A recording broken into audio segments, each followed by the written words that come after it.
One thing was clear, though, in the Ibero-American Summit.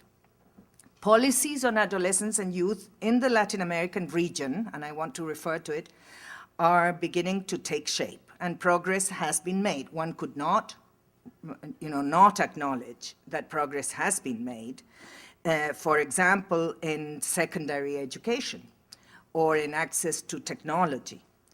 But most policies are inspired by a negative view of adolescents that criminalizes them, and particularly male, even more so if they are poor and socially excluded.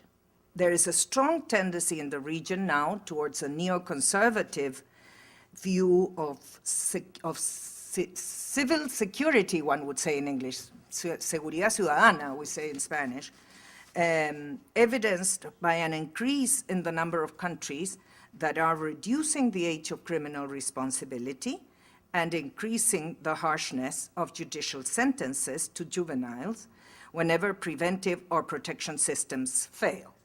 Thus, the idea that adolescents are a problem is further reaffirmed.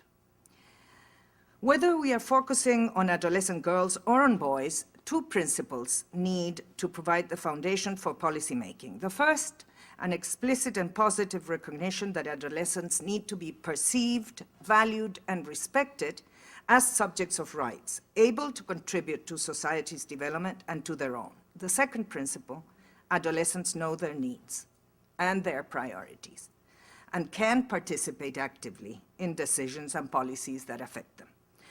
In fact, recently the committee had the opportunity to review Bangladesh's third and fourth periodic reports.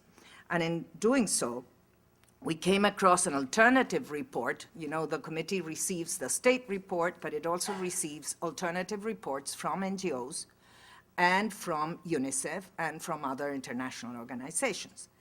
One alternative report was by the Disadvantaged Adolescents Working NGOs Forum, called DAWN, supported by ActionAid. As always, these reports are very rich, especially if they capture real-life situations and discussions among or testimonies from adolescents themselves. What caught our eye was a chapter called Identity Crises of Adolescent Population, and it came under the item of the definition of the child. Definition of the child in convention terms, you know, in the Convention of the Rights of the Child terms, means age. In essence, Bangladeshi adolescents pointed out to the mismatch of expectations of themselves and others and their actual capacities and resources. The recommendations from the adolescents to the government amount to, in my view, an excellent policy statement, and I want to quote it. 2 points. Define the population group of adolescents in national policies and laws and harmonize one with the other.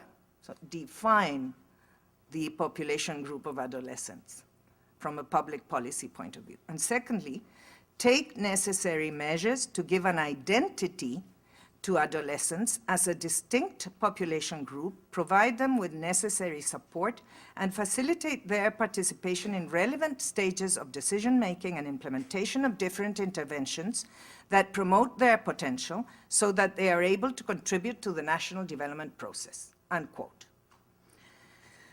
Coming back to the point about age, from a child rights perspective, adolescents therefore are children. It was through the examination of state parties' reports regarding the application of the convention, the actual application of the convention in legal, policy, institutional, and program terms, and through the dialogues with NGOs and UNICEF and others over the years that the Committee on the Rights of the Child started articulating the need to have a specialized focus on adolescents as a later stage in childhood. Thus arose General Comment number 4 of 2003 on the health and development of adolescents. That's how the committee called it, the health and development of adolescents, to explain that, quote, adolescents up to 18 years are subjects of all rights enshrined in the CRC, have a right to special protection and can progressively exercise their rights according to their evolving capacities. So note that the committee, in explaining the articles of the convention, goes into actual recognition of adolescence.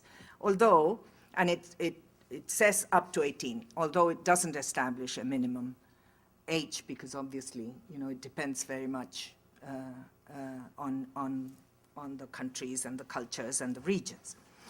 By way of an explanation, let me just say that a general comment from the committee is a distillation of pronouncements that the committee has made over the years to different state party reports, countries' reports, in the form, we do it in the form of conclusions and recommendations to each state party. But then from time to time, the committee begins to understand that there are issues that need an explanation, that need interpretation, that, for which enough jurisprudence has been put together, and so we produce what is called a general comment. In this case, it was general comment number 4. And a day of general debate, which is what I alluded to earlier on, may be the prelude to such a general comment. To date, the committee has issued 12 general comments only in its almost 20 years of existence. On this particular general comment number 4, the emphasis was on health and development of all adolescents, male and female, trying to identify the rights that will guarantee the highest level of health, a balanced development, and adequate preparation for adulthood. In closer examination, there is very little, really, if you start reading it, and I did very carefully, there is very little that is really specific to adolescence, I must say, and recognize, and maybe my colleagues will kill me when they see what I've written. Different from younger children, If you start looking and you replace the word adolescent for the word children, it doesn't really make much of a, we're talking 2003. And this is, of course, my personal view. I think that the merit of the general comment number 4 consists in highlighting that when applying a child rights approach to adolescence, there are sensitivities, culture, levels of information, and ability to express thoughts and opinions that need to be taken into consideration when developing laws and policies and programs, if adolescents are to become subjects of rights or to become visible in public policy.